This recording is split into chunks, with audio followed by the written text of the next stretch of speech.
용감한 토크쇼 직설 시작합니다. 먼저 주식시장 상황부터 살펴보겠습니다. 장현재 아나운서가 전해드립니다. 이 시각 시황입니다. 현재 국내 증시 상승하고 있지만 상승폭 조금씩 줄여내고 있습니다. 아무래도 관세 협상 타결 효과가 기대만큼 크진 않은 모습인데요. 코스피 장 초반에 연고점 또 한 번 경신했었지만 현재 강보합 수준으로 돌아가고 있습니다. 3,257포인트 가리키고 있고요. 코스닥은 0.4% 오름세로 806선에서 움직임 나타냅니다. 수급 상황 보시죠. 지난 6거래일 동안 코스피에서 외국인과 기관이 쌍끌이 매수세를 계속해서 이어갔었는데 현재 외국인만 사자 포지션 취하고 있습니다. 716억 원 매수 우위 기록하고 있고요. 개인도 1,830억 원, 2,000억 원 넘는 사자 포지션, 반면 기관 현재 3,000억 원 가까이 팔아내고 있습니다. 코스닥 시장입니다. 코스닥 시장에서는 외국인과 기관의 양 매도가 나옵니다. 외국인이 70억 원 매도 우위 기록 중이고 기관 역시도 180억 원 팔자 포지션 취하고 있습니다. 개인만 홀로 374억 원 순매수 기록 중입니다. 코스피 시가총액 상위 종목 거래가 확인하시죠. 지금 삼성전자 하락합니다. 1.52% 약세로 현재 거래가 71,500원이고요. 반면 오늘은 SK 하이닉스가 상승하고 있습니다. 2.6% 강세로 거래가 270만 250원입니다. LG 에너지솔루션도 1%대 강세로 396만 6,500원에 거래되고 있고요. 반면 삼성 바이오로직스는 1.5% 약세. 오늘 방산 쪽인 한화 에어로스페이스가 좋습니다. 3.48% 오름세로 거래가는 101만 1,000원으로 집계되고 있습니다. 이어서 6위부터 10위도 보시죠. 삼성전자 우선주가 내림세고요. 오늘 자동차 대표주도 약세 보여주고 있습니다. 아무래도 자동차 관세가 15%로 매겨진 데 대해서 부정적으로 평가가 되고 있는 것으로 풀이가 되는데요. 현대차가 3% 가까이 하락하면서 21만 6,500원, 기아가 시총 10위까지 내려가면서 약세 보여집니다. 3.89% 하락하며 거래가 10만 6,100원이고요. 밖에 6위에서 10위권 내에서는 현대중공업, HD 현대중공업만 2.5% 강세 보여주고 있습니다. 코스닥 시총 상위 종목 거래가도 확인하시죠. 1위부터 5위까지 살펴보겠습니다.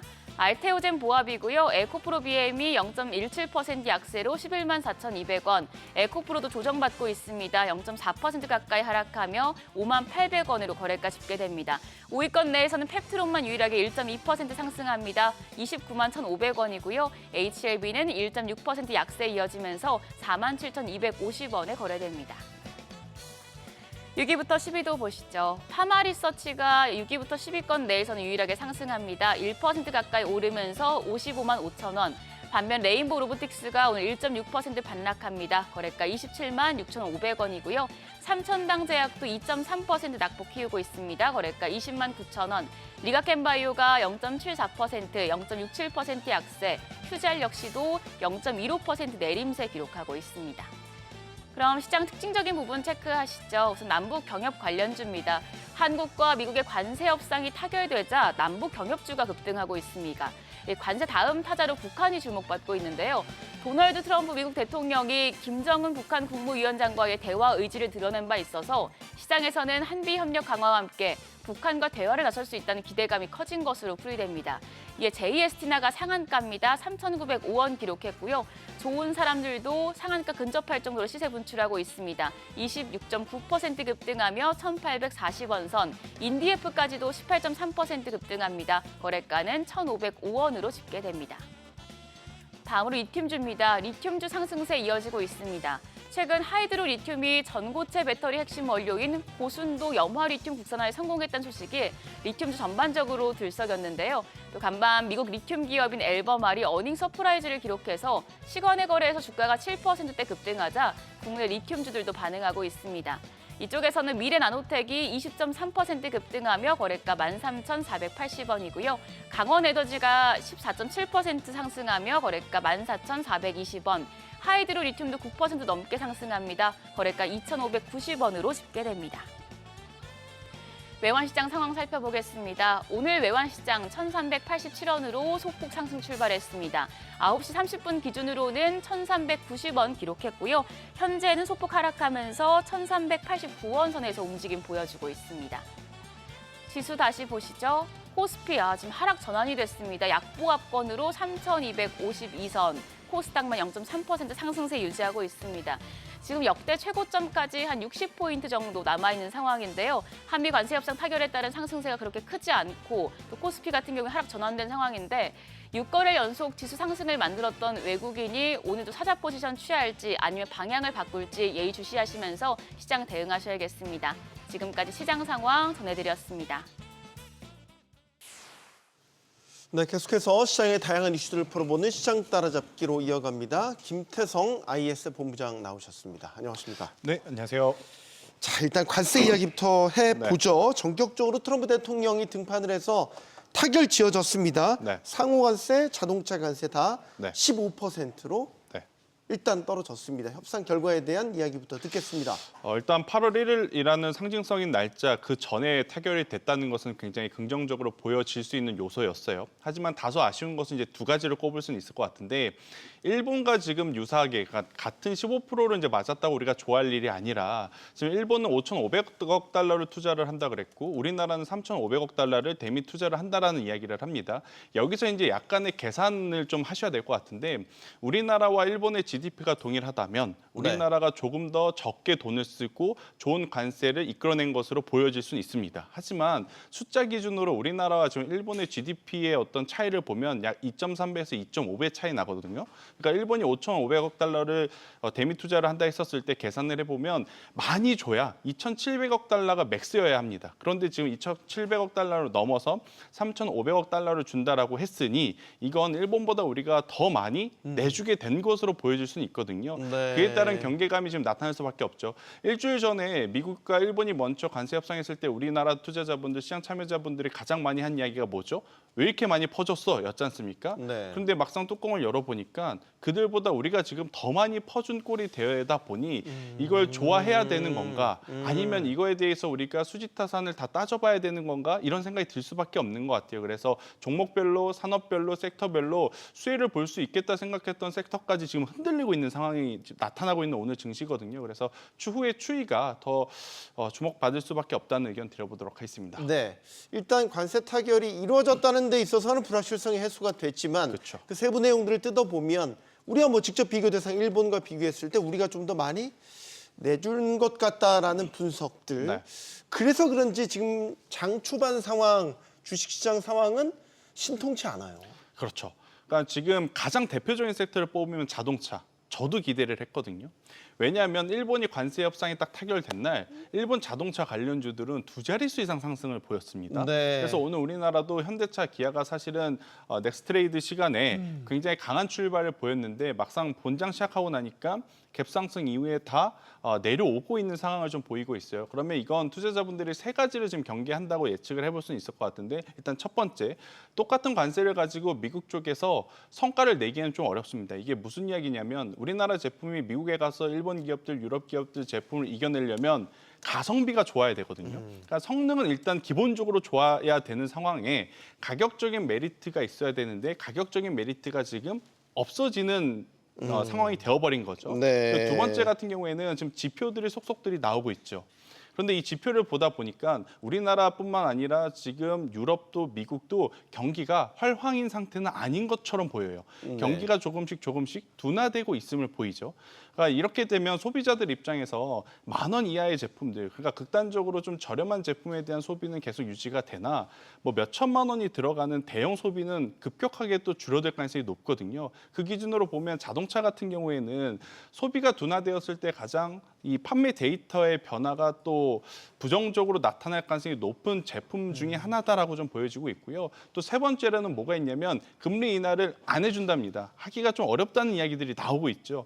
그러다 보면 자동차를 살 때 현금으로 구매하시는 소비자 거의 없어요. 캐피탈을 껴서 아니면 이자율을 내서 이제 구매를 하시는 분들이 많은데 그런 분들이 과연 자동차를 그러니까 사는 그 소비가 예전처럼 늘어날까에 대한 고민들이 지금 겹쳐지다 보니까 자동차주들은 굉장히 지금 복잡한 셈법이 필요해져 버린 현재의 흐름이다라는 의견을 드려보도록 하겠습니다. 네. 자, 그리고 간밤에는 또 미국 연방준비제도 FOMC 회의 결과도 나왔습니다. 예상대로 금리는 그대로 유지. 하지만 이제 이후에 금리 행보를 어떻게 가져갈 것인가에 대한 관심이 그렇죠. 쏠렸는데 파월은 여전히 강대 강이었죠. 힌트를 주지 않았습니다. 냉정했다고 네. 할까요? 냉정한 거죠. 그러니까 나는 데이터를 보고 이야기를 하겠다. 지금 이제 9월 FOMC에 관련해서 어떤 뭐 결정도 지금 내려진 상태 없이 지표를 따라서 이제 자기들은 업데이트를 하겠다라는 이야기를 했고, 여기에 또 시장 참여자들이 가장 주목했던 또 하나의 이제 포인트는 뭐냐면 네. 반대표가 과연 몇 개나 나올 것인가였습니다. 근데 작년이 아니죠. 지난 7월 같은 경우에는 모두 이제 만장일치로 동결을 이제 찬성을 했는데, 이번에는 모두가 아니었습니다. 두 분이 이제 반대 표시를 던졌는데, 공교롭게도 트럼프 행정부에서 이렇게 임명한 두 분이 또 반대표를 던지다 보니 연준 내부에서도 지금 일정 부분의 분열이 일어나고 있는 것 아니냐라는 또 시각들도 많더라고요. 어찌되었든 그건 이제 외부에서 보는 제3자의 입장이고요. 연준 입장에서는 데이터 기반으로 가겠다. 근데 데이터를 보니까 아직까지는 제가 만약에 연준 입장이더라도 데이터를 본다면 데이터 기준으로 금리 인하를 서두를 필요는 없어 보여요. 하지만 트럼프 행정부 입장에서 보면 지금 재정 정책을 통해서 빚이 많지 않습니까? 네. 또 이걸 생각을 해보면 빨리 하루라도 빨리 인하를 해주는 게 더 이제 좋아 보이는 그런 상황이라 두 입장이 지금 첨예하게 붙고 있는 상황이다 보니까 네. 많은 투자자분들이 여기에 관심을 쏟고 있지만 결국 최종적으로는 9월에도 우리는 지켜봐야 되지 않겠나라는 의견을 드려보도록 하겠습니다. 네. 자, 그 미리 금리 결정에 대한 전망들을 하는 패드워치, 미국 패드워치에서도 이번 FOMC 이후에 9월 금리 유지 동결 전망이 절반을 넘었습니다. 좀 더 올라갔죠. 그만큼 파월의 메시지는 매파적이었다는데 무게가 쏠리고 있습니다. 자, 그러면 우리 빅 이벤트들이 다 소화됐습니다. 네. 무역 협상 타결지었죠. 연준 FOMC 일단 동결로 마무리 그렇죠. 지었습니다. 자, 그럼 이제 증시가 어떤 재료를 가지고 이제 다음 방향성을 잡게 될 거냐. 일단 지금 떠오르는 건 세법 개정. 그렇죠. 안이 나오긴 했죠. 네. 대주주 양도세 기준, 네. 그다음에 법인세 인상 뭐 이런 재료들이 이제 앞으로 시장에 영향을 미칠 것 네. 같다는 말이죠. 그러니까 여러 가지 이야기가 나오지만 사실 저도 그렇고 시장에 참여한 굉장히 다수의 인원들은 다른 거 하나도 지금 눈에 안 들어올 겁니다. 딱 하나만 들어오죠. 대주주 양도세 50억에서 10억으로 바뀐 게 이게 맞는 것이냐라는 부분. 이게 바뀌게 되면 뭐가 문제냐면 결국 코스닥의 수급은 연말 연시가 되면 될수록 악화될 가능성이 높다라는 거죠. 지금이 코스닥 700시대입니까? 아닙니다. 800시대입니다. 코스피 2,400, 2,500시대입니까? 아닙니다. 3,200시대입니다. 그러면 결국 10억이라고 하는 금액이 작은 금액은 아니지만 10억 원을 투자를 하는 분들이 굉장히 많을 수밖에 없는 어떤 시장의 환경임을 고려를 해본다면 이게 바뀌지 않고 그대로 유지가 되었을 때 우리나라 시장이 수급적으로 오는 충격은 피할 수 없다라는 거죠. 그럼 개인 투자자들 입장에서는 3,500, 4,000이 문제가 아니라 계속 장기 투자가 어렵다라는 인식이 더 강해질 수밖에 없습니다.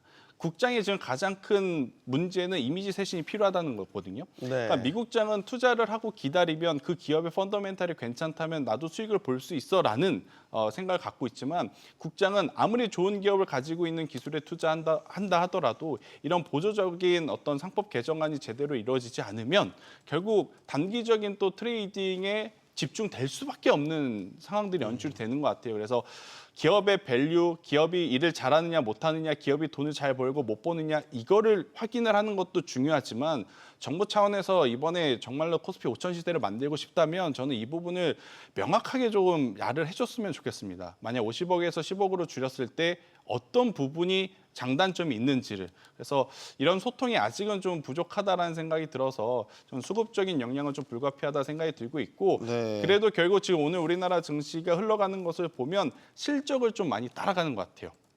특히 오늘 우리나라 장 초반에 아무래도 협상 타결 이야기가 나오면서 마이크로소프트라든지 메타의 실적이 묻혔거든요. 근데 그들 실적이라든지 그들의 시간의 상승세를 보면 엄청나게 지금 강한 모습을 좀 보이고 있어요. 그 기준으로 보면 결국 자동차 기대를 굉장히 많이 했지만 자동차가 실망스러운 모습을 보이다 보니 반대급부로 반도체 주들에 대한 수급 심리가 조금씩은 살아나고 있지 않나라고 좀 정리해 드릴 수는 있을 것 같고 아니 왜 또다시 삼성전자는 이 모양입니까?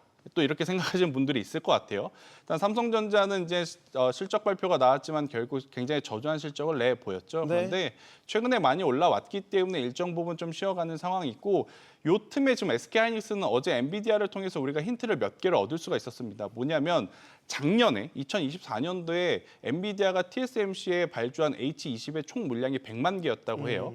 근데 이번에 중국 쪽으로 다시 수출 재개가 된다 그래서 약 4개월에서 6개월 공정을 변환하는 시간이 필요하기 때문에 당장의 발주는 많이 안 나갈 거라 우리가 예상을 했었거든요. 네. 그런데 어제 데이터를 보니까 30만 개가 벌써 발주가 나갔더라고요. 그러니까 작년 총 1년 동안 100만 개 중에 지금 30만 개가 나갔다는 것은 굉장히 빠르게 발주가 나갔다는 것을 의미합니다. 그럼 이 H20에 탑재되는 HBM3E는 누가 만드느냐? 결국 SK 하이닉스지 않습니까? 네. 그래서 이제 SK 하이닉스가 오늘 다른 기업들의 약간의 그 조정을 틈타서 반대급부로 상승을 하고 있는 모습을 좀 보이고 있다. 이런 식으로 시장 흐름을 좀 보시면 될 것 같습니다. 네. 이제 관세에 대한 부분을 이제 타결 지었으니까 8월 1일부로 이 타결 지은 관세가 이제 영향을 미칠 거 아닙니까? 그렇죠. 예. 15%가 적용되겠죠. 적용되죠. 그럼 이제 증시에서도 이 관세 영향권에 들어간 섹터들 중에서 희비가 엇갈리는 섹터들이 있을 것 같아요. 네. 일단 초기 반응은 자동차는 부정적. 네. 있는 근데 것이고. 우리나라는 이제 또 기다리고 있는 게 품목 관세지 않습니까? 이건 네. 뭐 우리나라뿐만이 아니라 반도체 전체적으로 관세를 말씀하시는 건가요? 반도체와 네. 제약바이오. 만약 이제 반도체와 제약바이오 쪽에 품목 관세가 매겨졌을 때 과연 얼마만큼의 시장에 영향을 줄 것인가는 아직은 저도 예측하기가 조금은 어렵더라고요. 그런데 이제 이걸 예상을 해서 버텨낼 수 있는 종목을 골라본다면 1분기, 2분기 기준으로 영업이익률이 굉장히 높은 기업들이 지금은 유리하다고 설명드릴 수 있을 것 같아요. 대표적으로 반도체 테스트 소켓입니다. 리노공업, ISC와 같은 기업들, 여러분들이 제조업 그리고 반도체 테스트 소켓의 일반적인 영업이익률을 보면 10에서 15%도 엄청나게 높다고 이야기를 하거든요. 근데 이들의 영업이익률은 최소 30에서 35%입니다. 그러니까 다품종 소량 생산이라고 하는 생산 시스템 자체가 높은 영업 마진율을 불러일으키는 가장 중요한 포인트였거든요. 네. 그러니까 소품종 대량 시스템을 하게 되면 마진율이 그렇게 좋지는 않습니다. 하지만 다품종 소량 시스템 그리고 왜 다품종이 가능하냐? 개별 테크 기업들마다 본인들의 칩에 맞는 테스트 소켓들이 별개로 필요한 상황이지 않습니까? 네. 그런 기업들은 추후에 정말로 반도체 섹터 안에 품목 관세가 이루어진다 하더라도 이미 높은 영업이익률을 가지고 있기 때문에 네. 그게 5%가 됐든 10%가 됐든 15%가 됐든 버텨낼 수 있는 근간은 마련이 되어 있다는 거죠. 하지만 영업이익률이 10% 미만인 기업들은 관세가 적용이 되는 순간부터 저는 좀 힘이 들 가능성이 높다는 생각이 들어요. 그래서 2분기 실적 발표를 보실 때 지금 당장의 숫자보다 영업이익률을 좀 잘 따져 보시는 게 저는 더 중요하지 않겠는가라는 의견을 드려보도록 하겠습니다. 오늘 시장에서 한화그룹주들이 아주 강세를 보이고 있습니다. 이거는 이제 그런 영향이겠죠. 대표적으로 조선업 협력 프로젝트, 그렇죠. 마스가 프로젝트의 영향, 네. 또 김동관 부회장이 현재 가서 또 이 조선업 그렇죠. 프로젝트에 대한 설명도 했고, 네. 네, 지금 화면에 나오는군요.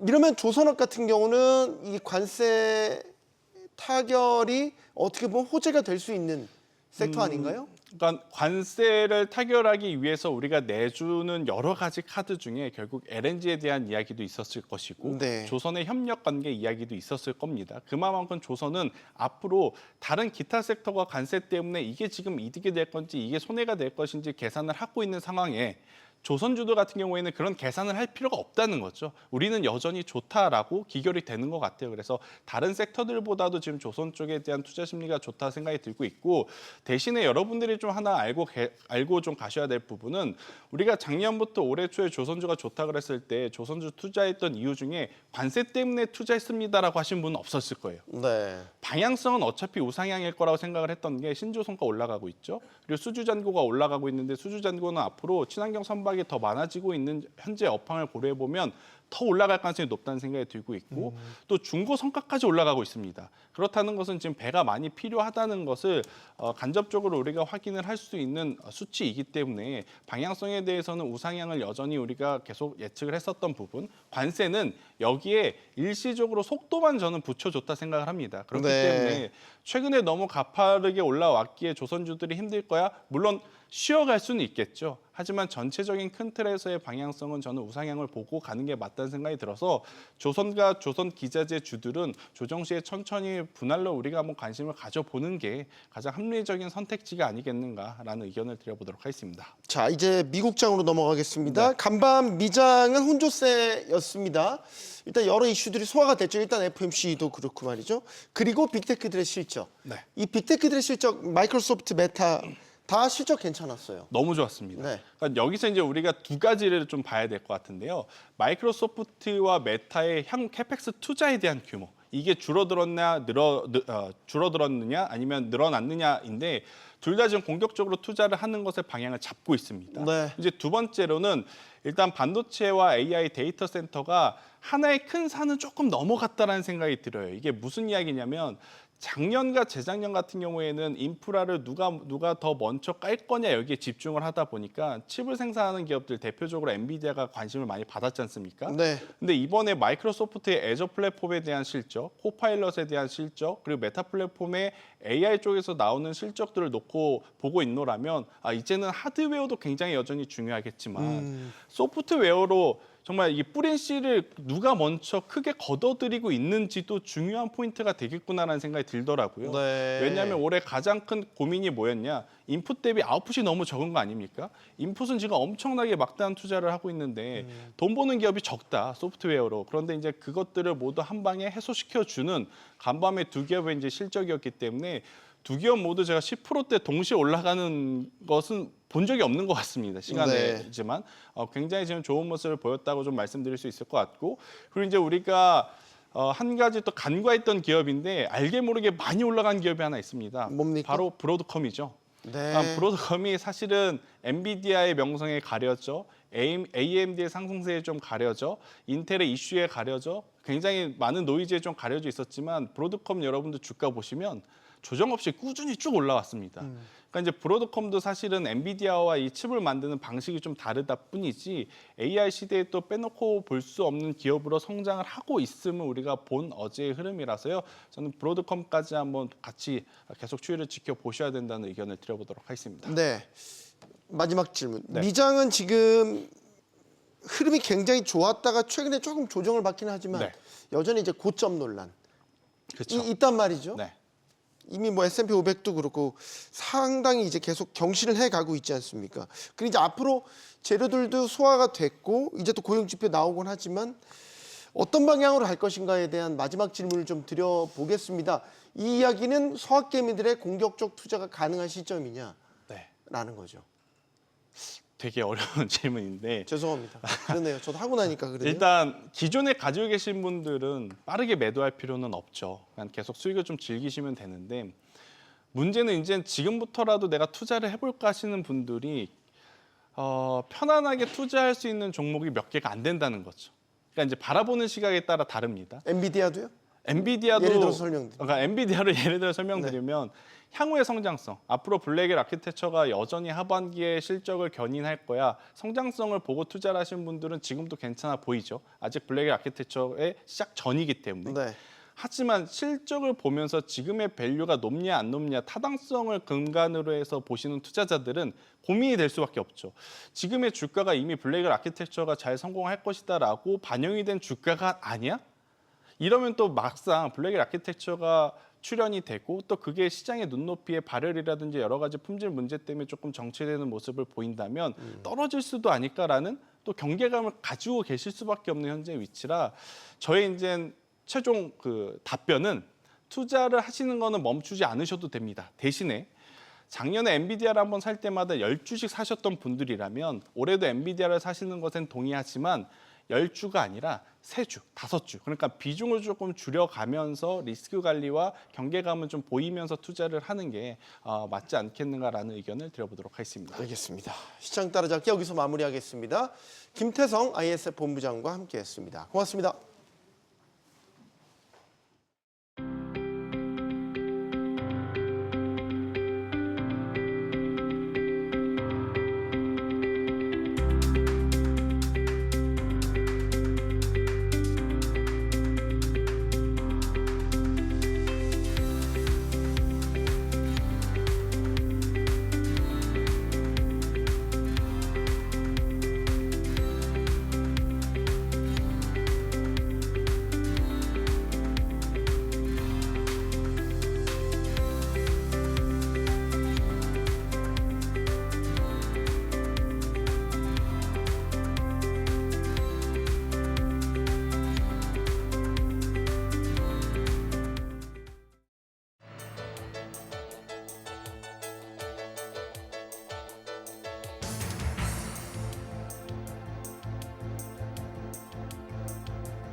네, 우리나라와 미국이 무역 협상을 타결했습니다.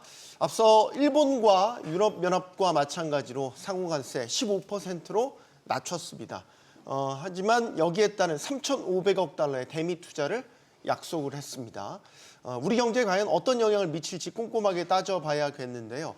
한편 도널드 트럼프 미국 대통령의 금리 인하 압박 속에서도 미 연준은 7월 FOMC에서 기준금리 유지를 결정했습니다.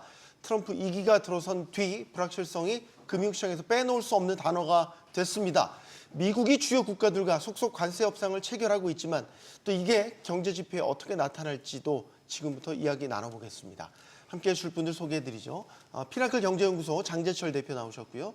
그레너리 투자자문 이완수 대표, 또 서강대 경제학과 이윤수 교수 나오셨습니다. 안녕하십니까? 안녕하십니까? 네.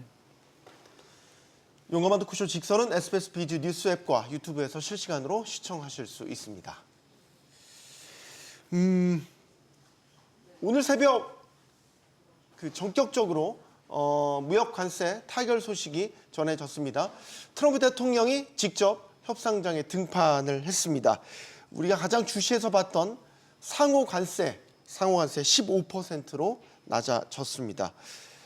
일단 이번 무역 협상 타결에 대해서 전체적인 평가 어떻게 하시는지부터 먼저 이야기 듣겠습니다. 장재철 대표님.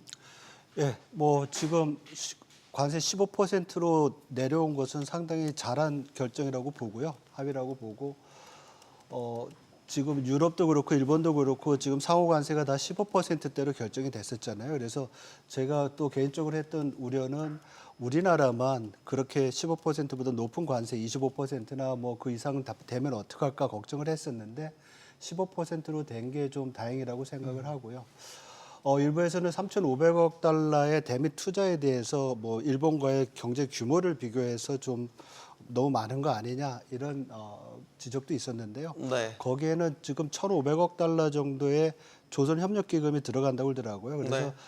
추가적으로 더 우리가 고민할 거는 2천억 달러 정도라고 생각을 하면 뭐 이렇게 나쁘지 않은 딜이었다고 보고요. 특히 맨 처음에 보도될 때는 농산물 시장과 뭐 쇠고기 시장까지도 개방되는 거로 나왔는데 네. 그걸 또 방어했다는 점도 저는 다행이라고 생각합니다. 그리고 마지막으로 더 중요한 것은 유럽과 그 협의를 할 때 15% 관세를 매길 때 반도체 부분에 대한 관세를 앞으로 어떻게 할지에 대한 거를 이제 얘기를 했었는데 우리나라도 다른 나라와 같이 그 부분보다는 더 높이 안 해준다는, 그러니까 다른 나라에 비해서 불합리하게 안 올릴 수 있다라는 그런 점을 확약받았다는 것이 저는 되게 좋은 어떤 뭐 결과 아니었냐 이렇게 지금 생각을 합니다. 최소한 반도체 같이 핵심 산업 부분에 있어서도 일종의 방어막을 만들어 놓은 것도 잘한 그렇죠. 협상이었다라고 보시는 교수님 의견도 듣겠습니다.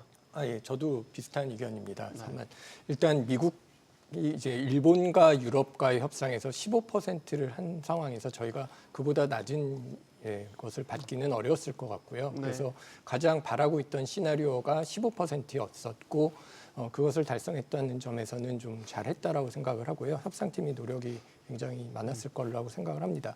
다만 그 12.5%가 돼야 되는 게 아니냐라는 의견들이 있었는데 그것은 이제 우리가 FTA로 일본은 2.5% 관세를 낼 때 우리는 안 내니까 적어도 자동차는 12.5%를 받으면 좋겠다라는 의견이 있었고 정부에서도 그것을 받기 위해서 굉장히 노력을 많이 했는데 이게 대외적으로 미국에서는 그런 걸 하기가 되게 힘들고 이게 트럼프가 뒤에서 탑다운 방식으로 진행을 할 때 저희 입장에선 불리하고 그쪽에서는 유리한 게 우리는 12.5% 주고 싶지만 대통령이 위해서 안 된다 그러는데 어떻게 하냐라는 식으로 협상이 이루어졌다라고 이제 정책실장이 브리핑을 했는데 일단은 뭐 다른 나라와 똑같이 적어도 우리가 더 높은 관세를 받지 않게 된 것은 다행인 거고 그리고 일본이 농산물 시장을 개방한 것에 비해서 트럼프는 뭐 전부 시장을 개방한다고 얘기했습니다만 정부의 발표는 우리는 농산물 시장 추가 개방이 없다라고 얘기했다라는 점에서는 네. 어느 정도 잘한 것이 아닌가라고 생각을 합니다. 네. 증시 시장 입장에서는 일단 불확실성 하나는 사라졌네요. 네. 계속 마지막까지 뭔가 불편한 구석이 있었는데 말이죠, 네. 대표님. 네. 사실 뭐 전반적으로 봤을 때 저도 이제 아침에 방송을 하다가 또 이제 이 속보를 한번 접하면서 딱 느낌이 이 정도면 괜찮지 않을까. 열심히 했다는 게 딱 표시가 난 거고요. 일단 15%에 저는 사실 일단 가장 먼저 만족한 게 15%인데 왜냐하면 지금 미국의 실효 관세율이 2024년도 말에 2.5%였어요. 근데 지금이 13.7%입니다. 그러니까 그만큼 지금 많이 올라와 있는데 시장에서 전망치는 연말까지 17.5%까지 올라간다는 거예요. 그러니까 쉽게 해서 빨리 하는 쪽보다 뒤에 하는 편들은 이제 계속 관세율이 올라갈 수가 있다는 거거든요. 그래서 그런 측면에서 빨리 이것을 이제 마무리한 게 일단은 가장 좋았고요. 두 번째는 전 내용적인 측면에서도 이건 뭐 괜찮다. 왜냐하면은 뭐 농산물 뭐 쌀하고 이제 뭐 소고기 정도는 이제 또 방어를 해줬고요. 그다음에 에너지 뭐 LNG 한 1,000억 달러 매입하는 거 이것은 뭐 큰 문제 없을 것 같고 어차피 필요한 거니까요. 그다음에 3,500억 달러 투자도 저는 어떻게 보면 이제 일각에서는 한 1,000억 달러 정도가 돼야 되지 않겠느냐. 왜냐하면 국내 이제 GDP 규모를 보면요. 그런 얘기를 하시는데 일단은 일본하고 비교했을 때 저희가 무역 수지 흑자 규모가 거의 비슷합니다. 그리고 두 번째는 저는 질적인 측면에서 저희가 대미 투자를 해서 우리가 손해를 안 볼 수 있는 방법으로 구성을 했다. 질적으로도 괜찮다. 네. 왜냐하면 1,500달러 같은 경우는 이제 마스가라는 이제 우리가 조선업 프로젝트 하면서 이것은 양국이 사실은 이제 윈윈할 수 있는 부분이고 2,000억 달러 정도는 얘기한 게 지금 대미 투자 펀드 조성이거든요. 네. 그러면서 얘기한 게 알래스카 LNG 프로젝트라든지 아니면 반도체라든지 AI 그다음에 로보틱스 자율주행 이러한 한국이 지금 경쟁력을 가져가야 되는 분야 쪽에서 미국에 대한 투자를 통해서 양국이 협력할 수 있는 그런 분야를 갖고 하겠다고 얘기를 했거든요. 그렇다고 보면 제가 보면 2,000억 달러 투자를 해갖고 우리한테 만약에 한국의 산업이 더 경쟁력을 얻을 수 있는 분야가 된다라고 그러면은 저는 사실 나쁘지 않다라고 보거든요. 네. 그래서 그런 측면에서 본다면은 아마 이번 것은 제가 봤을 때는 좀 많이 준비가 좀 열심히 했고 또 뭐 그 영국까지 따라가서 스코틀랜드. 네. 스코틀랜드하고 네. 뭐 따라가서 뭐 골프는 안 치셨겠지만은 그 정도까지 괴롭힐 정도면은 저는 최선을 다했고 거기다가 이제 하나 이제 김동관 부회장뿐만 아니라 이재용 회장까지 다 총출동해서 전반적으로 했던 부분들이 어떻게 보면 또 국민들한테 신뢰감까지 주는 그런 협상이 아니었나 이렇게 지금 보여주고 있습니다. 하나만 더 좀 품목 관세 중에서 이제 자동차를 저희가 되게 민감하게 봤던 거는 대미 수출이 워낙 많았기 때문에. 근데 이제 우리가 무관세로 교역하다가 이게 같이 15%가 됐잖아요. 일본이랑 유럽 차랑 직접 미국에서 경쟁하니까. 그럼 이제 한국 차가 경쟁력이 있겠냐라는 거죠. 2.5%에 그나마 프리미엄을 안고 있었는데 이게 없어지고 똑같아졌다. 아무래도 우리 기업들이 그만큼 또 그 비용을 내재화해야 되는 부담이 있겠죠. 네. 우리가 부담해야 되는 부분이 있으니까.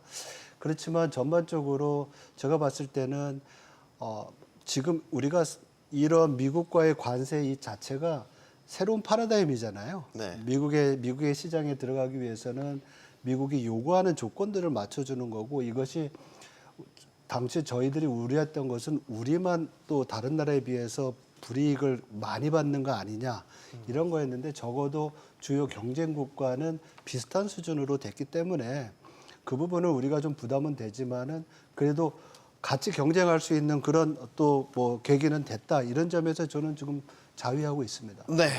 자, 농산물 이야기도 따로 떼서 이야기해보죠. 교수님, 쌀 소고기 개방을 한다 안 한다 마치 협상 테이블에 전략 카드로 올려놨다고 이제 정부에서 얘기했었는데 결국 빠지게 됐어요. 네. 이게 이제 수입 물량이 늘어나고 적고 그 문제가 아니라 상징성이 큰 품목인 거잖아요. 거기에 우리 농민들도 상당히 반발을 하고 있었고 네. 지켜냈다라는 거는 최소한의 방어에 성공했다 이렇게 보십니까? 저는 그 부분이 사실은 이 미국에서의 압박을 핑계로 열 수도 있는 상황이었다라고 생각을 했는데요. 사실 이게 네. 사실은 굉장히 이걸 개방해야 된다는 의견도 있었고 그런 측면에서 정치적인 압박이 있지만 일본도 쌀 시장 어느 정도 개방한 측면이 있다는 측면에서 저희가 이번에 개방을 하는 게 있지 않을까라는 우려가 굉장히 많았다라고 생각을 합니다. 특히 처음에는 절대로 안 된다라는 얘기를 했다가 그 2명 대 2명, 2+2 협상이 갑자기 취소되면서 나온 얘기가 농산물 협상도 카드에 있다라는 식의 반응이었었거든요. 이거는 거의 우리가 이거를 어쩔 수 없이 받아들여야 되는 상황이었다고 생각을 했는데 갑자기 이게 전혀 개방을 안 한다라고 선회된 것은 협상팀이 굉장히 많은 노력을 한 것이 아닌가, 그 결과로 나타난 것이라고 평가를 해야 될 것 같습니다. 네. 이건 나중에 또 평가를 또 받겠죠. 아까 자동차 부분 대표님께도 의견을 듣고 싶은 건 현대차 그룹을 예로 들면은 절반 가까이를 미국 시장에 수출을 하더라고요. 그렇죠. 네, 네. 수출하는 자동차 네, 가운데. 맞습니다. 그 미국이 사실 관세로 문턱이 높아지게 되면 이건 사실 현대차 그룹의 명운이 달렸다고 해도 사실 과언은 아닐 것 같아요. 저는 사실 뭐 이제 그 비중이 이미 트럼프 행정부 들어서고 나서 이제 현대차 그룹이 미국에 대한 대미 수출을 대미 이제 투자를 이미 이제 확정을 지어놓은 상태이기 때문에 네. 저는 조금 더 완화됐다라고 사실 이제 반대로 생각을 좀 해요. 왜냐하면은 예를 들면 이제 현대 기아차가 이제 미국에서 판매하는 1년에 연간 판매량이 한 180만 대 정도가 되거든요. 그 중에서 사실 이제 110만 대를 이제 미국 자체에서 이제 생산할 수 있게 했고 추가적으로 좀 20만 대를 더 늘려갖고 130만 대까지 올리겠다고 얘기를 하고 있거든요. 그렇다면 한국에서 들어간 것은 사실 이제 한 60만 대에서 50만 대 정도가 되거든요. 네. 그렇다고 보면은 이미 이제 내부적으로 이제 부품 공장이라든지 거기다 제철소까지 사실 이제 확보를 해놓은 상태라고 그러면은 네. 어떻게 보면 사실 자동차와 관련되어 있는 15% 관세는 사실 저희보다는 일본이 사실 더 불안했던 그런 부분이다. 저는 이렇게 지금 보여지고 있고요.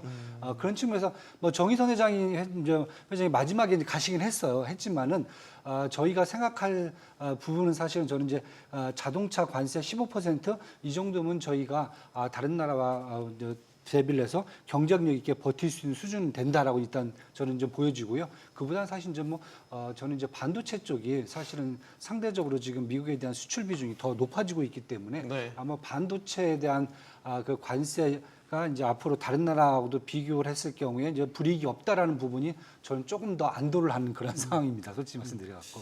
이게 물론 이제 다른 미국으로 같이 들어가는 이제 다른 경쟁 국가들과의 경쟁에서 열위는 아니다라는 거는 다행스럽기는 한데 관세 문턱이 이렇게 되면 그 수출하는 기업들 입장에서는 영업이익률이 어쨌든 손해를 볼 수밖에 없는 부분이 있는 거고 그럼 이제 어떤 변화가 나중에 일어날 것인가 미국 현지 생산을 좀 늘리려고 하지 않겠어요? 현대차도 제철소까지 투자하기로 결정을 했고 최근에 이제 미국에 새로운 신공장도 건설을 했죠. 네. 지금은 사실 내연차는 미국에서 많이 만들지만 하이브리드 차나 전기차는 국내에서 만들어서 미국으로 수출하는 구조인데 이제 그것도 만일 미국 현지 생산 체제로 비중이 많이 올마져 가겠어요? 그러면은 사실 국내 경제의 각종 생산을 통한 낙수 효과들은 그만큼 줄어드는 거 아닌가요? 예, 사실 지금 걱정하신 부분이 가장 우려스러운 부분이라고 생각을 합니다. 사실 뭐 25%가 나왔으면 그거는 정말로 당연히 그렇게 될 거다라는 우려를 가지고 올 만한 숫자였을 거고요. 네. 그렇다고 해서 15%는 안심할 만한 숫자냐라고 하면은 그렇게 보기는 힘들 것 같습니다. 이게 지금 말씀하신 대로 가뜩이나 자동차 같은 경우에 현지 생산이 많이 늘어나고 있는 상황이기 때문에 이게 자동차 산업의 경우는 특히나 일본이 그렇게 자동차 산업에 대해서 민감했던 이유는 그 자동차 산업 그 제조업체 이외에도 같이 묶여 있는 그 협력업체들이죠. 협력업체들이 고용이 차지하는 비중과 GDP에서의 비중이 굉장히 중요한데 일본 경제는 일본 자동차 생산이 중국에서 시작되는 순간, 미국에서 이제 시작되는 순간 거의 망한다라는 우려가 있었습니다. 우리는 그 정도는 아니지만 우리의 경우도 이제 상당한 부분의 생산이 미국으로 더 가게 될 경우에 말씀하신 제조업 공동화 현상이 우려가 되고요. 자동차 산업은 지금 현대차만이 묶여 있는 게 아니라 그 밑에 굉장히 많은 협력업체와 벤더사들 있기 때문에 네. 이게 뭐 현대차 하나의 문제라고 볼 수 없고 그 연관된 큰 산업을 생각할 때는 어떤 그 미국으로 산업이 이동함에 따라 생기는 어떤 국내 기업의 어떤 생산 여건과 노동 기반의 악화에 대한 우려를 계속해야 된다라고 생각합니다. 현대차 그룹의 자동차 관세 타결과 관련해서 현대차 그룹의 입장도 나왔습니다. 정부의 헌신적 노력에 감사한다. 15% 관세로 경쟁력 제고가 매우 중요해졌다. 그러니까 최소한의 방어를 한 데는 한숨을 돌린 것 같지만 그래도 15%에 대한 부담은 안고 있다라는 네. 양면이 다 있네요. 아무래도 이번 계기가 우리 뭐 주요 수출 산업들의 경쟁력 제고에 상당히 큰 어떤 뭐 인센티브를 주는 그런 계기가 될 것 같고요. 두 번째로는 앞에서 이제 두 분께서 말씀하셨지만은 미국에 대한 그 우려, 미국 자동차 시장에 대한 우려는 충분히 납득이 되는데 우리가 지난 6월달 수출을 보면 자동차 수출이 늘었어요. 네. 그게 바로 이제 유럽 쪽으로 수출이 늘어서 아마 이러한 관세가 도입이 되고 이러면 미국 쪽에 대한 수출은 계속 이렇게 이제 비용 부담이나 아니면 기술 경쟁력을 제고해서 가지만은 수출 시장 다변화를 통해서 극복해야 되는 그런 숙제를 또 이제 떠안는 그런 상황이라고 볼 수가 있습니다. 그 IMF에서 올해 세계 경제 성장률을 3%로 상향 조정을 했습니다.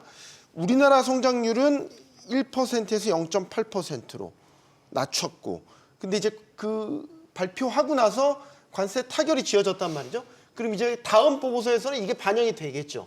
그럼 좀 올라갈까요? 어떻게 보십니까? 저는 올라갈 거로 보고 있습니다. 네. 왜냐하면 여기에는 아무래도 지난 5월달에 한국은행이 성장률을 1.5에서 0.8로 낮췄나 그랬잖아요. 네. 그래서 이런 부분이 좀 반영된 것 같고요. 그 다음에 지금 추경 상황도 있고, 그 다음에 요번 그 7월달 IMF 그 세계 경제 전망에서의 큰 전제는 뭐였냐면 4월달에 예상했던 것만큼 이 미국의 관세 영향이 그렇게 크지 않을 수 있다. 그래서 중국과 미국에 대한 성장률을 높였습니다. 네. 그래서 지금 우리가 생각하는 것처럼 25%의 관세가 전반적으로 주요 국가에서 15%씩 내려온다고 하면 네. 이 부분 또한 반영돼서 저는 좀 성장률에는 업사이드가 상향 조정의 가능성이 있지 않을까 이렇게 생각을 하고 있습니다. 네. 이건 교수님께도 의견을 좀 듣겠습니다. 연간 성장률이 우리가 일단 1% 미만으로 떨어진 곳이 많이 나왔기 때문에 이번 관세 협상 타결이 어느 정도 상향 조정의 동력이 될 거냐, 이유가 될 거냐.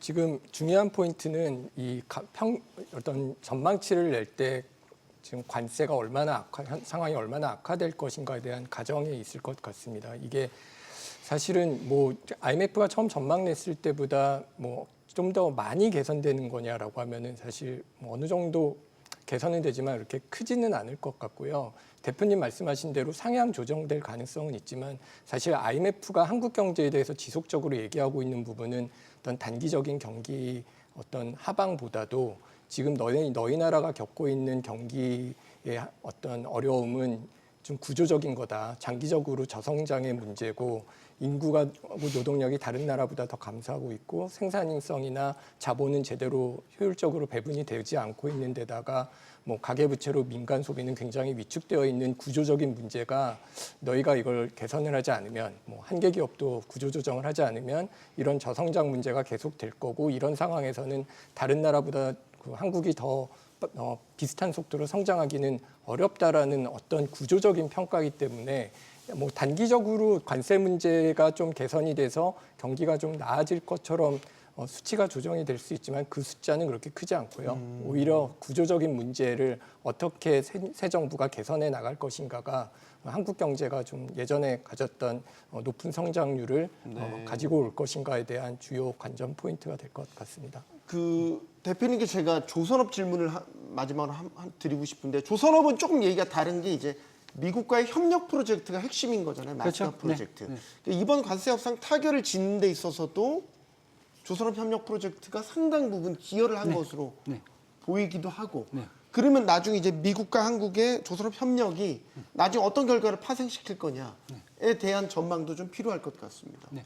일단은 사실 뭐 조선업 자체가 경쟁력인 측면에서 본다면 사실 뭐 대한민국이 중국과 이제 뭐 양대 산맥이죠. 뭐 일본은 사실 이제 뭐 고비용 때문에 조금 이제 약간 이제 경쟁력이 이제 밀리고 있지만은 실질적으로 또 이제 그 경쟁력뿐만 아니라 프로젝트를 성사시켜서 이제 그 결과를 창출할 수 있는 데서는 사실 뭐 대한민국 조선업이 뭐 가장 그 선두에 서 있다라고 지금 보여지고 있거든요. 그렇다 보면 지금 사실 미국에서도 이미 트럼프 대통령이 얘기했던 부분이 한 세 가지 측면입니다. 가장 컸던 게 일단은 이제 알래스카에서 이제 LNG를 이제 생산해 갖고 그래서 유럽에 수출해야 되는데 LNG 선이 없다는 거죠. 이게 가장 큰 거였고요. 두 번째는 그렇다고 이제 이 트럼프 대통령이 이제 북극 항로를 저희하고 비슷하게 똑같이 지금 보고 있는데 보니까 미국에 쇠빙선이 없다는 거죠.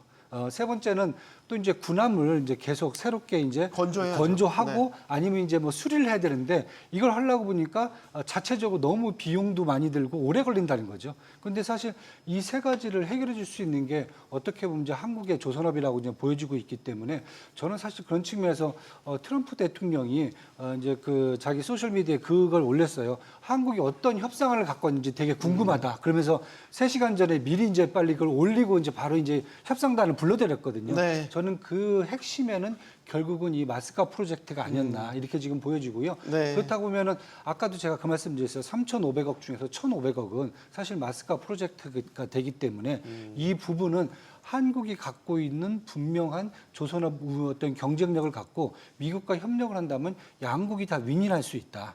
그렇다고 보면은 어떻게 보면 다른 나라에서는 퍼주기냐 뭐 이런 얘기가 나오는데 반대로 한국 같은 경우는 최소한 1,500억에 대해서는 퍼주기는 아니다. 이것은 우리가 분명히 수익을 창출할 수 있는 그냥 분야가 되는 거고요. 네. 그다음에 조선업이 이제 사실 이제 매출이 올해 이제 1분기부터 사실은 이제 수주가 이제 거의 스톱된 상태였었어요. 그런데 그 부분 때문에 이제 이제 조선업도 이제 조정을 받아야 되는 부분이 아닌가라고 얘기를 했는데 그 부분을 이제 불식시켜주고 다시 조선업이 이제 관련돼 있는 뭐 HD 현대중공업부터 시작해서 대부분 이제 조선업 관련된 종목들이 다시 한번 이제 매출을 이제 한 번 더 업그레이드할 수 있는 성장 모멘텀을 가져갈 수 있는 그런 계기까지 만들어준 게 아닌가 이렇게 좀 보고 있습니다. 트럼프 대통령이 그 당선되고 나서 이제 윤석열 전 대통령과 통화를 할 때부터 사실 이 조선업 프로젝트 이야기를 했고 그렇게 좌충우돌하고 이 변덕이 심한 트럼프 대통령이지만 한국 조선업에 대한 평가는 늘 긍정적이었어요.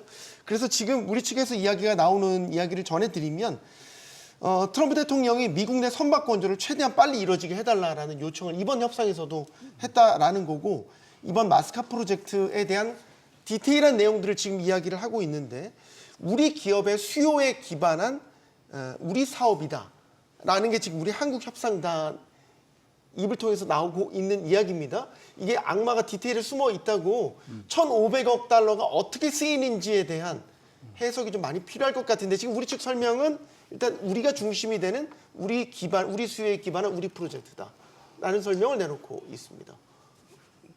지금 복잡한 것 같아요.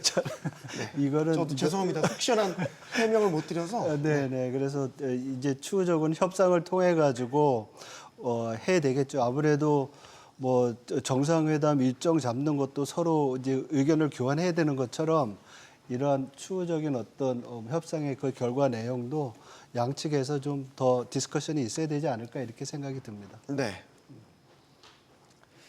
자, 이제 본격적으로 FOMC 이야기를 해보겠습니다. 제롬 파월 연준 의장이 관세가 인플레이션을 자극하고 있다면서 기준금리를 그대로 유지하는 결정을 내렸습니다. 자, 그러자 트럼프 대통령은 또다시 금리 인하 압박을 가했습니다. 두 사람의 목소리 듣고 계속해서 토론 이어가겠습니다. Increased tariffs are pushing up prices in some categories of goods. Near-term measures of inflation expectations have moved up on balance over the course of this year on news about tariffs. I hear they're going to do it in September, not today. For what reason? Nobody knows. 9월에는 금리를 내릴 거라고 들었답니다. 죽겠네요. 이 대통령이 저렇게 얘기하면 저 말 한마디에 얼마나 무게가 실릴 텐데 뭐 미국 스타일이라고 생각을 하고 자 일단 금리를 그대로 동결하는 결정을 유지하는 결정을 내렸습니다. 여기에 대한 평가부터 듣겠습니다. 일단은 기정사실에 됐던 부분이긴 하지만 연준의 결정 어떻게 보십니까, 교수님? 뭐 시장에서 당연히 예측했던 부분이기 때문에 그거는 뭐 아무 놀라운 건 없었고요. 다만 이제 말씀하셨던 것처럼 네. 트럼프의 압력을 어떻게 받아들이냐에 대한 건데 특히나 관심을 가졌던 거는 기자회견장에도 나왔지만 트럼프가 연준 공사 현장에 나타나지 않았습니까? 네.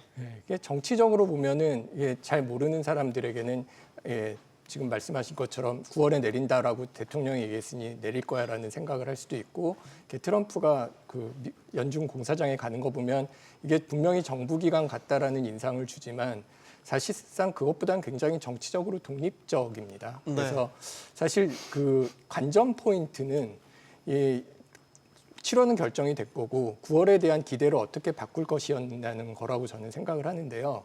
9월에 사실 그 FOMC 발표 전에는 9월에 내릴 거라는 기대가 시장의 기대가 그 페드 와치 기준으로 한 60%가 넘었는데 네. 그게 좀 내려왔습니다, 사실. 내려왔다는 거는 결국은 그 연준 의장이 이번에 하고 싶었던 거는 9월에 내리는 거를 기대를 이제 50대 50으로 맞춰서 이제 9월에 자기네들이 데이터를 보고 이제 할 수 있는 분위기를 만드는 거였는데 이게 불확실성이 굉장히 크고 관세가 지금 당장 물가에 큰 영향을 미치진 않았지만 물가 인상이 조금 올라갔고 그리고 앞으로 이게 더 나올 가능성이 높고 노동시장이 둔화는 됐음에도 불구하고 그렇게 나쁘지 않다라는 측면에서 지금까지의 상황으로 볼 때는 어느 정도 이자율을 조금 높게 유지해서 경제를 약간이라도 압박하는 것을 유지하는 게 맞다라는 이제 의견을 보였고요. 그런 측면에서는 시장이 생각한 것보다는 굉장히 많이 좀 매파적이었고요. 결과적으로 달러 시장이 올라간 것도 어떤 이자율이 내려갈 것이라는 기대에 대해서 지금 너희가 생각한 것보다는 좀 더 느리게 내려갈 것이다라는 확신을 줬다라고 생각을 합니다. 지금 연준은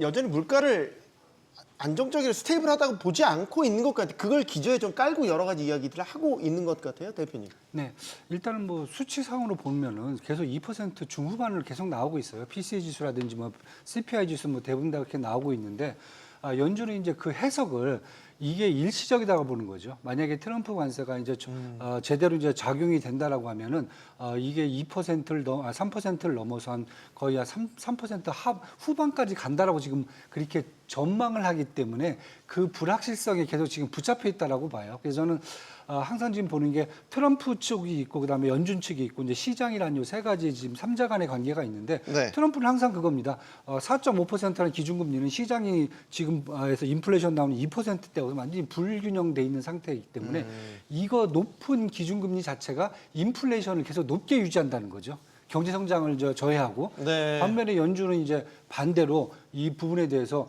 아니 현재 지표는 이렇지만은 우리가 봤을 때 관세가 작용되면은 이 지표가 더 안 좋아질 수 있다라고 이제 미리 전망을 까는 거고요.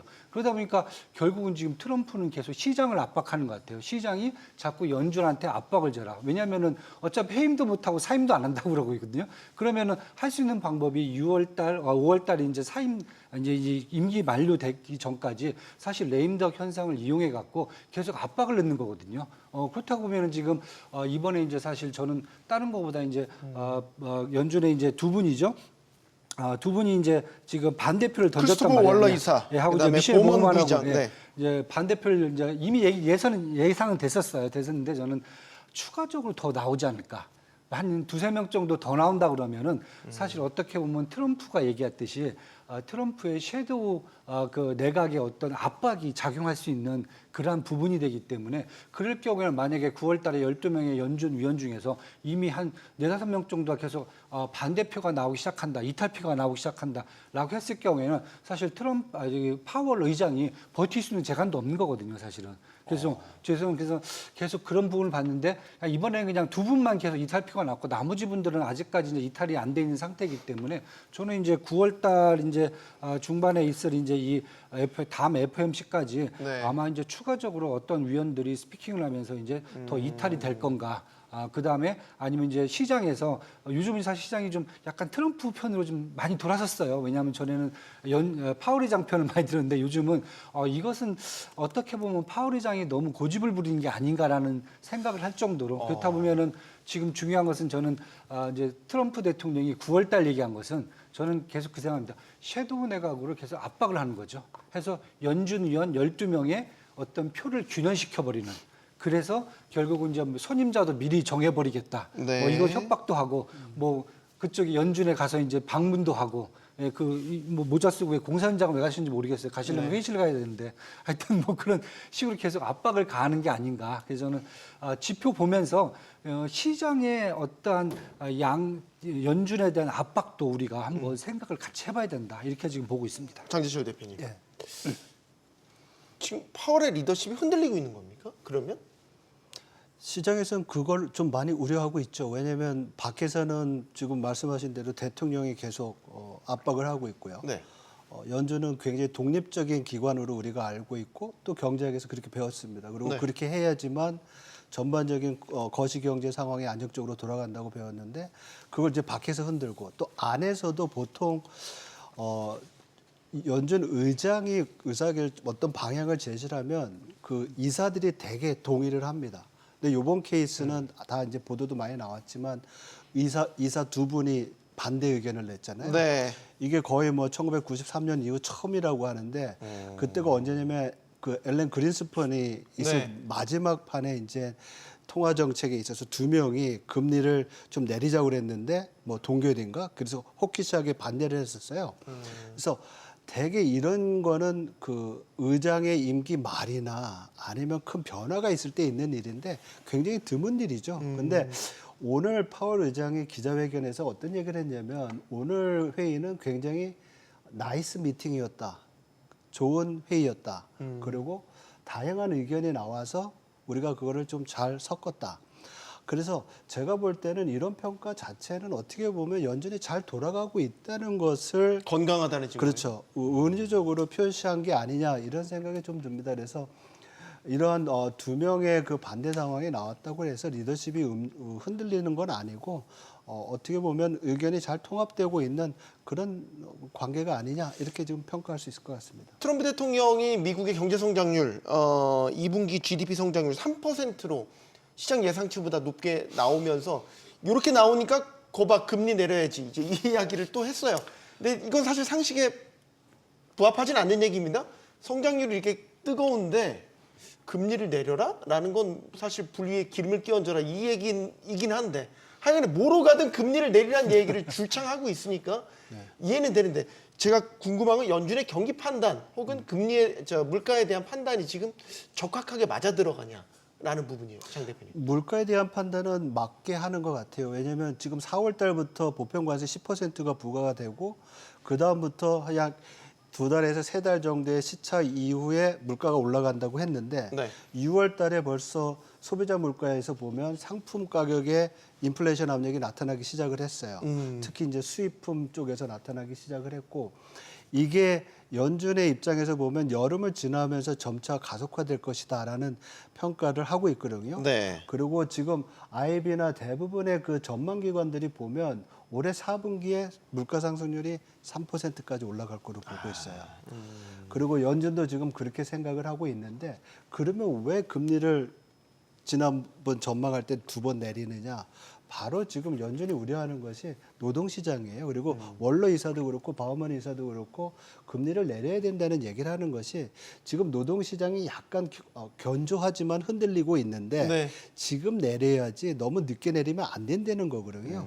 그래서 이러한 고용시장의 어떤 그 흔들림이 지금 연준 전망으로는 올해 말 되면 지금 실업률이 4.1%고 7월 달에 4.2% 예상을 하고 있거든요. 연말에는 4.5%까지 올라갈 거로 예상을 하고 있습니다. 그래서 이러한 고용시장의 위축 정도를 사실은 9월 달에 내리느냐 아니면 10월 달에 내리느냐는 제가 볼 때는 인플레이션도 중요하지만 두 명의 이사가 걱정하고 있는 노동시장에서의 그 둔화, 실업률이 올라가는 거 이게 9월 달까지 우리가 한 2번 정도 더 데이터를 볼 시간이 있는데 그때 나타난다고 하면 네. 실업률이 높아지면 9월 달에 내리는 거고요. 그렇지 않다고 하면 이게 10월 달로 넘어갈 가능성이 있다. 이렇게 볼 수 있을 것 같습니다. 연준의 경기 판단에 대한 생각 교수님 어떻게 보십니까? 대표님이 정리를 잘 해주셨다고 생각을 합니다. 사실은 일단 굉장히 보수적으로 판단하는 건 어쩔 수가 없는 게 저희가 잘 아시다시피 인플레이션을 한번 놓친 연준이고요. 네. 그런 측면에서는 지금 굉장히 어려운 상황인데 왜냐하면 인플레이션에 대한 압력이 증가하고 있고 말씀하신 대로 이게 그동안 걱정했던 서비스 부분의 인플레이션은 잡히고 있는데 반대로 수입 물가와 관련된 재화의 인플레이션이 올라가고 있다는 거는 관세가 이제 물가를 올리는 것이 가시화되고 있다는 측면이고요. 반면에 노동시장은 둔화가 되고 있는 게 보입니다. 다만 이 노동시장이 둔화되는 속도가 아직까지는 우려할 정도가 아니기 때문에 그런 측면에서는 경기 판단과 관련돼서 뭐 보수적인 진단을 좀 유지하고 있다라고 보고요. 그리고 이 위험한 부분은 사실 인플레이션이 될 확률이 높기 때문에 그 파웰 의장의 입장에서는 이제 물론 우려해야 될 부분은 지금 2명의 반대가 만약에 지속적으로 나오고 그 숫자가 이 대표님 말씀하신 대로 늘어난다면 이 리더십에 대한 뭐 논의가 나올 수도 있기 때문에 그 부분은 우려를 할 거라고 생각을 합니다. 그럼에도 불구하고 지금 트럼프가 이렇게 이자율을 낮추라고 하는 상황에서는 이자율을 내리는 게 더 신중할 수밖에 없어지거든요. 왜냐하면 섣불리 이자율을 낮췄다가 뭐 70년대 그랬던 것처럼 인플레이션이 다시 이제 올라가게 되면은 이 연준 의장이 대통령한테 끌려다니더니 결국은 실기를 또 했구나라는 네. 판단이 있기 때문에 일단은 트럼프가 이렇게 강요를 하면 할수록 연준 입장에서는 이자율을 낮추는 게 더 조심스러울 수밖에 없고요. 왜냐하면 정치적으로 독립되어 있을 뿐만 아니라 구설수에 휘말리는 걸 싫어하기 때문에 그건 어쩔 수 없고요. 그리고 임기가 끝나는 마당이기 때문에 자기가 버틸 수 있는 기간이 상대적으로 짧습니다. 네. 그러니까 차라리 넘겨줄 때 후임 의장이 들어오면서 트럼프 대통령이 지명한 사람이 바로 이자율을 낮춰도 되는 분위기를 만들어주는 게 오히려 그 내부 네트워크상으로는 네. 전략적으로 더 맞지 않나라는 생각을 합니다. 물론 파월의 또 감정이 그렇지는 않을 것 예. 같기도 한데 지금 이제 연준에서 계속 얘기하는 건 관세가 발효됐었을 때의 물가와 경제에 미치는 불확실성 여기에 대한 걱정을 계속 하고 있는데 최근에 파이낸셜 타임스에서 트럼프의 관세에 대해서 너무 과장되게 지금 보고 있는 것 같다. 이제 이런 식의 칼럼을 썼단 말인데 화면에 나오네요. 트럼프 관세 하나로 세계 경제를 설명할 수 없다. 마치 관세가 이렇게 무지막지하게 발효가 되면 물가 끌어올리고 교역량 줄면서 뭐 전 세계적으로 뭐 충격이 있고 뭐 이럴 것 같지만 생각만큼 그렇지 않을 것 같다라는 거죠. 네, 맞습니다. 저는 뭐 그렇게 보고 있고요.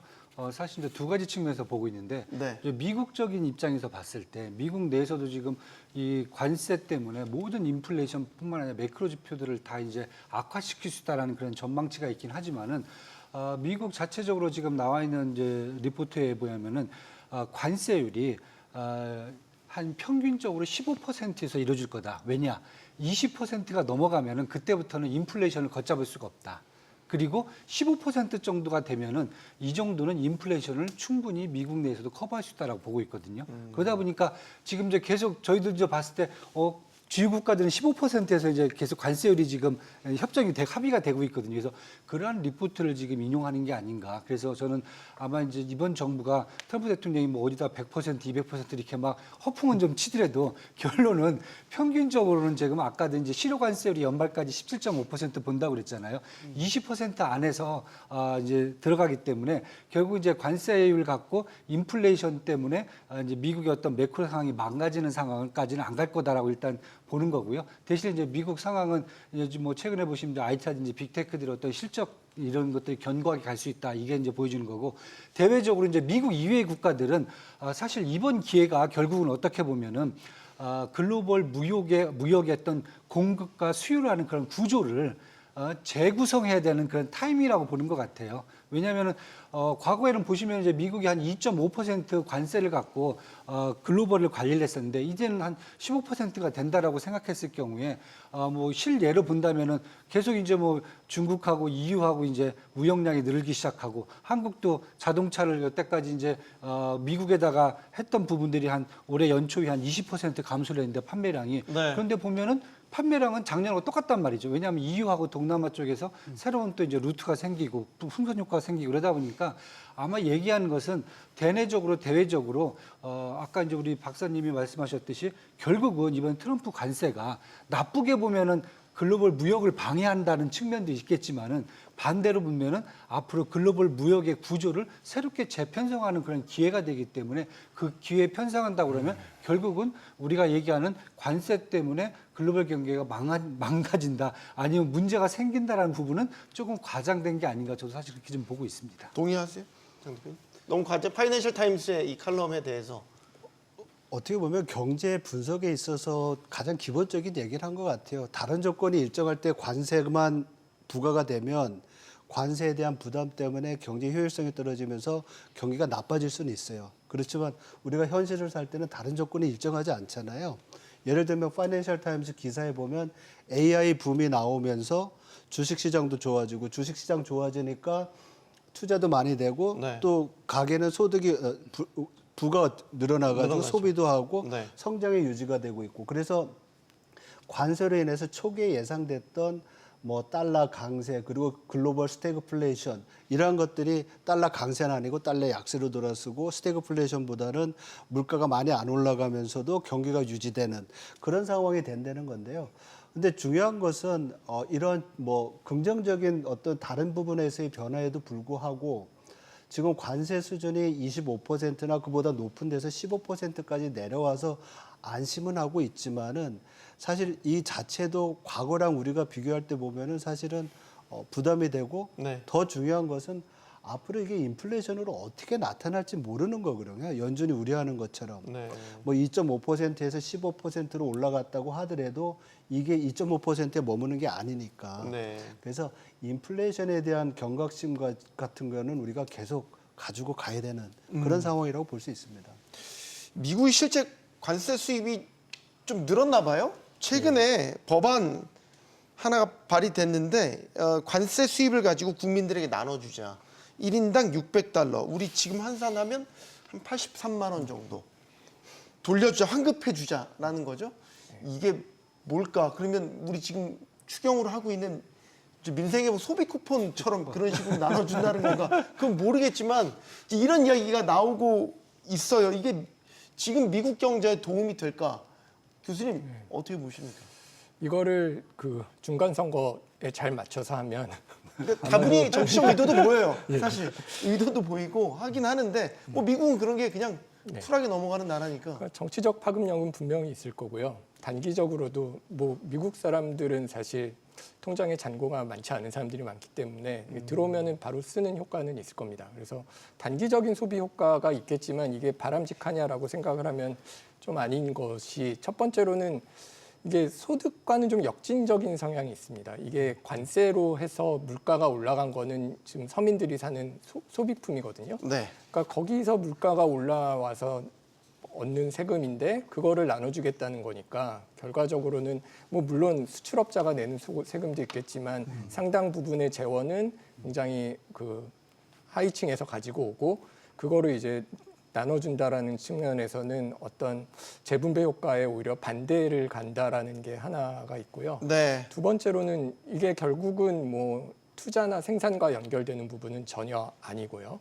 그다음에 이런 조금 아까 역진성과 또 관련돼서 그럼에도 불구하고 이것을 하는 이유가 부자들한테서 한 감세를 어느 정도 관세로 메꾸는 과정에서 세금은 뭐 서민들한테 걷는다라는 얘기가 되는 거고 결과적으로 이런 게 다 무역 질서를 세계적으로 훼손을 시키고 그 파이낸셜 타임스와 관련돼서 말씀하신 것처럼 미국이 단기적으로 뭘 얻은 건 있겠지만 중장기적으로 야 미국이란 나라가 트럼프가 지난 다음에도 이렇게 신뢰할 수 없는 나라가 된다면 어떻게 할 것인가라는 미국에 대한 신뢰가 훼손되는 데서 나온 수익으로 한다는 거기 때문에 네. 뭐 굉장히 여기에 대해서는 논의가 많을 거라고 생각합니다. 그 지금 트럼프 행정부가 자꾸 금리를 낮추라고 압박을 하는 기저에는 사실 미국의 재정 적자에 대한 압박이 있다라는 게 아주 정설이죠. 그래서 파월 의장이 힘이 약해지고 이제 물러나게 되면 장기채를 많이 발행하겠다.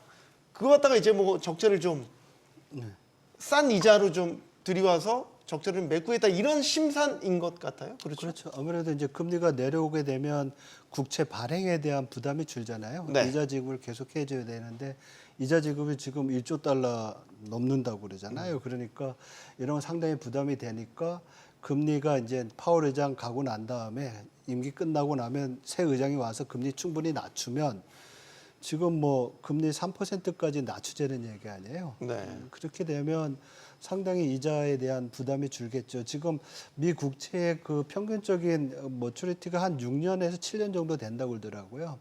그러니까 지금도 뭐 단기 쪽으로 많이 하고 있지만은 장기 쪽을 좀 부담을 낮추려면은 금리 많이 낮추게 되고 이것이 이제 파월 의장한테는 많이 부담이 될 수 있는 거죠. 그리고 더 중요한 것은 이렇게 그 미 재무부가 국채 발행에 있어서 보통 국채 발행은 연초나 이렇게 계획을 다 세워놓거든요. 그래서 네. 시장이 언제 몇 년물이 나오고 언제 어떻게 이제 우리가 상환을 하고 이런 계획을 세우는데 네. 이렇게 어떤 금리의 어떤 시차에 따라서 의미적으로 타이밍을 좀 맞춘다는 걸 한다고 하면 시장에는 그만큼 불안 요인이 되고 코스트가 될 수 있는 신뢰성의 문제가 생기는 거죠.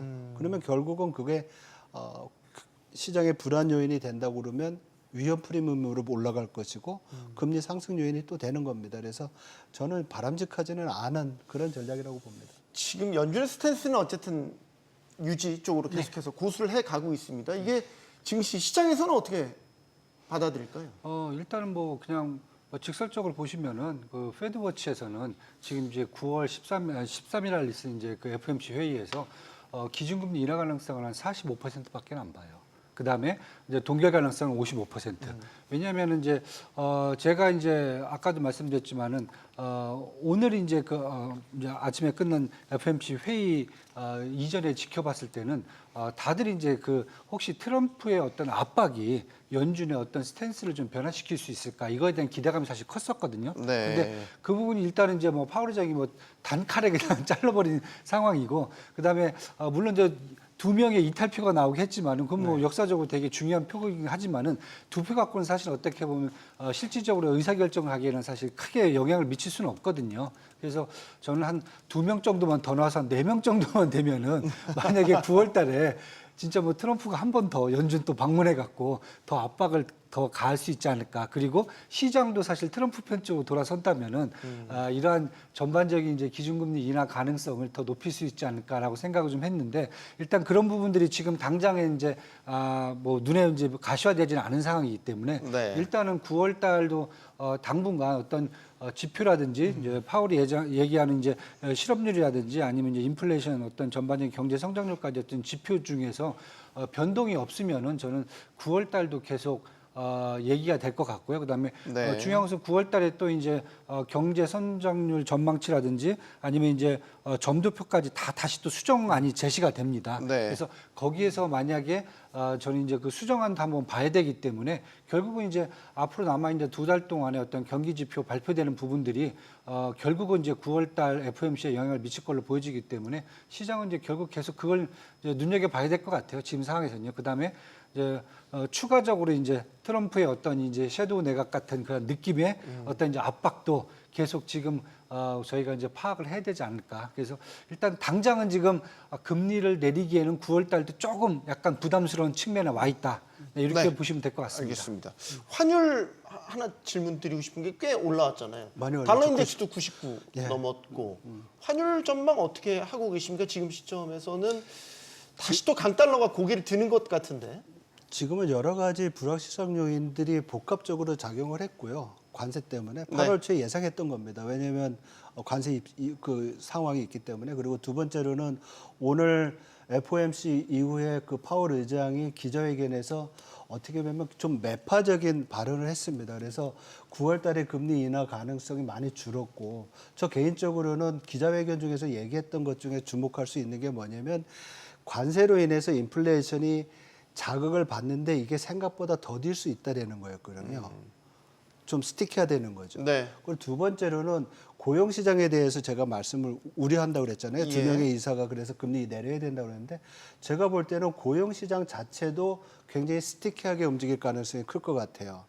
그래서 9월 달 인하보다는 저는 10월 달 인하가 더 높은 가능성이 있다고 지금 보고 있습니다. 그래서 그렇다고 보면은 그만큼 허키시한 상황이 된다 그러면 달러 강세가 물론 이제 저는 우리 달러 원 환율 기준으로 보면 뭐 1,300원 중반대로 연말에 내려올 거로 보지만은 그것보다는 좀 당분간 높은 수준에 있지 않을까 이렇게 생각을 하고 있습니다. 네.